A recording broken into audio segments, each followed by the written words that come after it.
Okay, today we're making Impossible Baby lemon pies. The ingredients are 1 can of sweetened condensed milk, half a cup lemon juice, 2 large eggs, 1/4 cup melted butter, half a cup self-rising flour, 1 teaspoon vanilla, and lemon zest. And I've got my muffin tin greased with lard and ready to go. Now the recipe calls for that self-rising flour, and I don't have that, but it's easy to make. So let's just put that together first off. And well, actually, let's get the butter melted so it's not too hot when we add it to the rest of the ingredients. And we need a half a cup or a 1/4 cup, which is a half a stick of butter.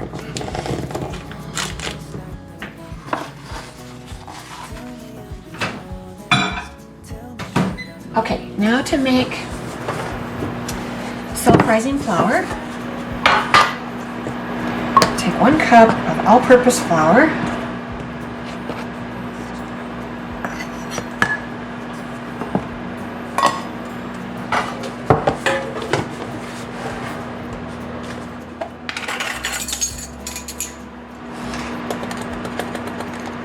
one and a half teaspoons of baking powder,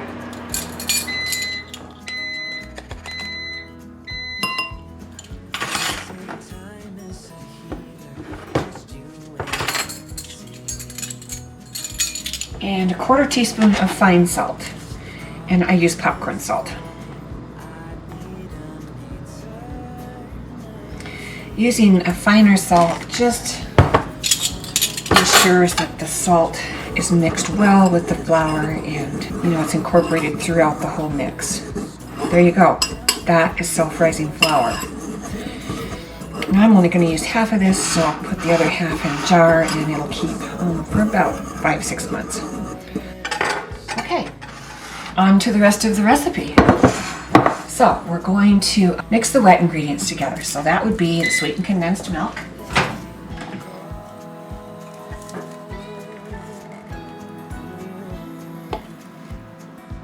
now for this recipe, all of the ingredients are mixed together, and as it bakes, the crust forms on the bottom of the tin and the lemony custard is in the center. That's why they call it Impossible lemon pie.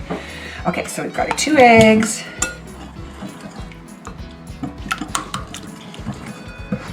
Mix those together with the sweetened condensed milk.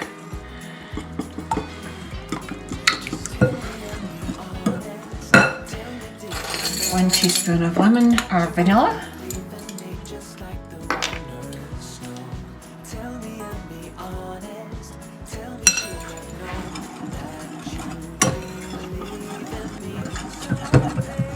Half a cup of lemon juice.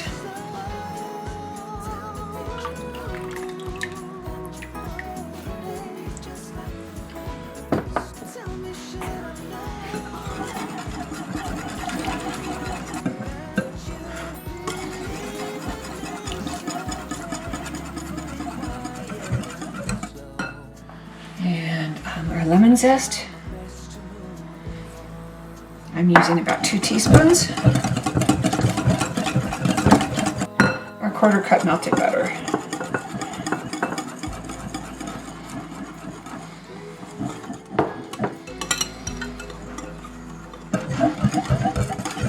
Okay, there's our wet ingredients.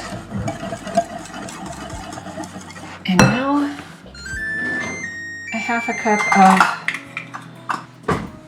the self-rising flour.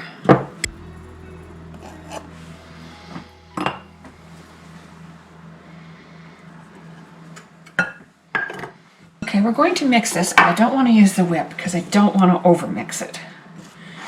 So I'm just going to use my spatula.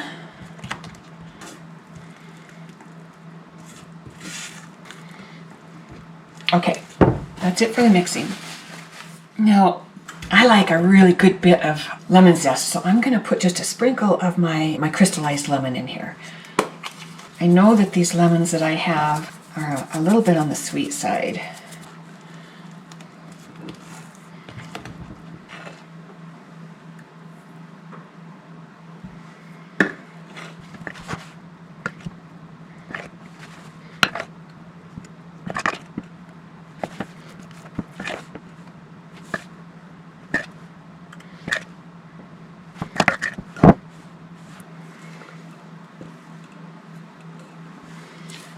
Okay, these will bake at 350 degrees for 18 to 22 minutes. So we'll check them at 18 and see how they look.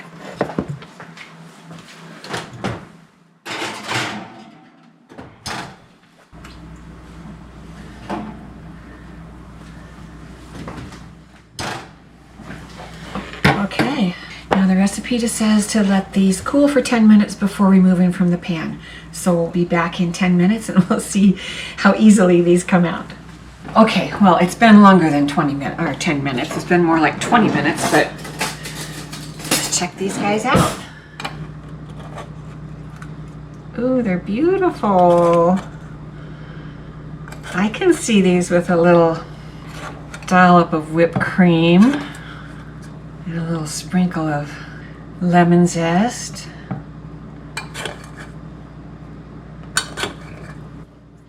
Okay, let's see what it looks like. Well, that just looks like cake to me. I don't see a creamy filling. Okay, well, as you can see, this is cake. There is no creamy lemon custard. It's excellent lemon cake. Okay, it's the next day, and we're expecting a hard freeze tonight, so I spent the morning in the garden harvesting. But the entire time, I was thinking about that impossible baby lemon pie recipe that, you know, it just didn't live up to its promises. You know the one. The photo looked amazing. A clear golden crust with a very velvety looking lemony center.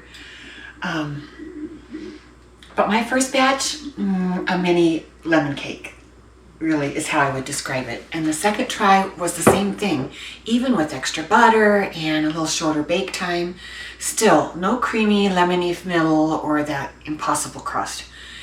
But, you know, I really like the idea of this recipe. It's reminiscent of, you know, a pie, but it uses just a handful of ingredients. And it doesn't involve rolling pins and pastry dough and, you know, so I'm not giving up. I'm going to try this again. This time, though, I'm going to make some big changes. And the biggest is going to be not using self-rising flour. I'm convinced that the leavening agent, you know, remember we made that self-rising flour and you add baking powder to it. That's the leavening agent. And I think that's what's preventing the layers from developing and forming. Instead, I'm just going to use all-purpose flour, and I'll cut that amount in half so the batter stays thinner and can naturally separate as it bakes. To make that center layer creamier and more custard-like texture, I'm going to add an extra egg yolk. I'm going to increase the butter, the melted butter, to 1/3 of a cup. And if that batter still looks a little too thick, I'll add a tablespoon of milk. But I'll have to wait and see how the batter looks. So I'll assemble everything just like before. All right, so that's the changes I'll be making. So yeah, this is definitely an experiment. So cross your fingers and here we go.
What do you think?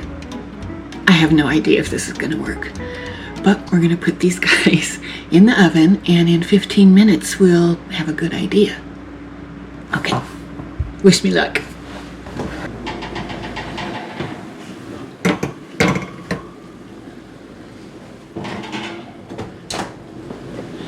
Okay, they've been in the oven for 17 minutes.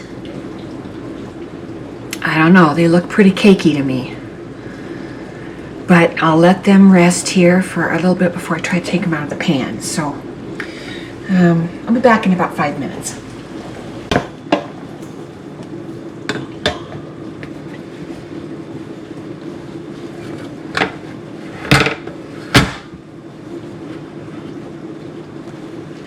Okay, well,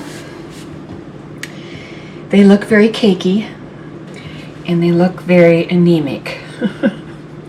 They're kind of pale looking. Let's break it open and see. Okay, still very cakey.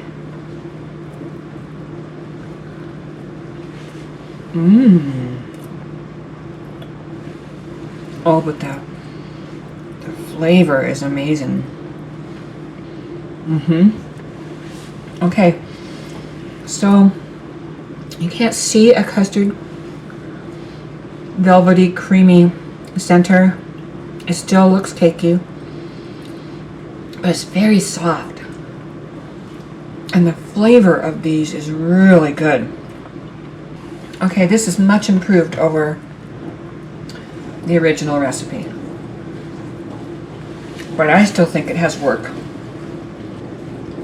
I almost think, okay, I used a 1/4 cup flour.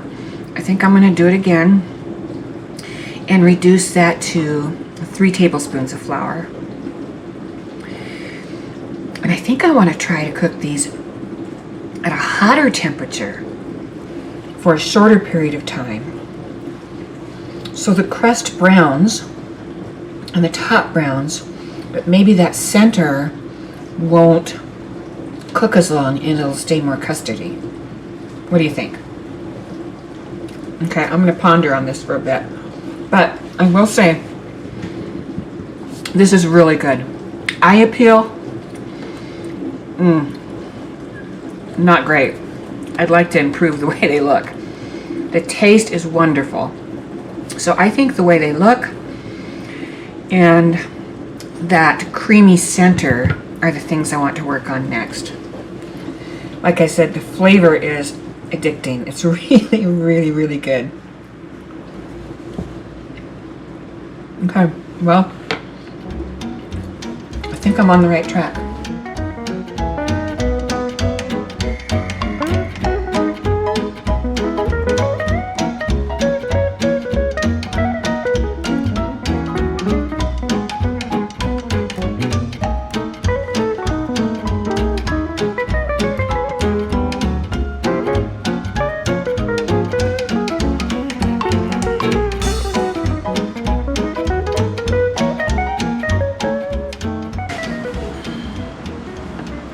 I don't know. We'll see. This is version 4. I'm still not close to the picture that I saw in that original video, but the flavor of version 3 was absolutely outstanding. So if I can improve the eye appeal and the crust a little, I'd be happy. So we're going with 425 degrees for 10 minutes. Let's see.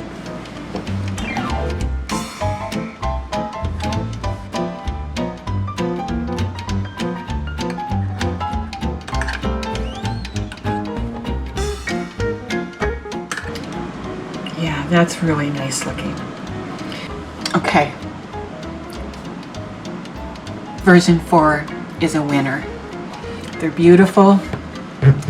They don't come out of the pan as easy as the other ones, but you can get them out.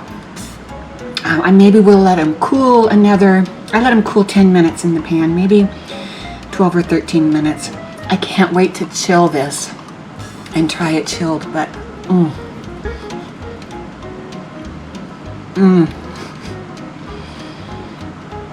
the outside is a little bit crunchy, like a crust, and the inside is got like a pudding. Wonderful, wonderful flavor. This is delicious. Okay, I'm gonna put some in the refrigerator and I'll try it refrigerated. So good.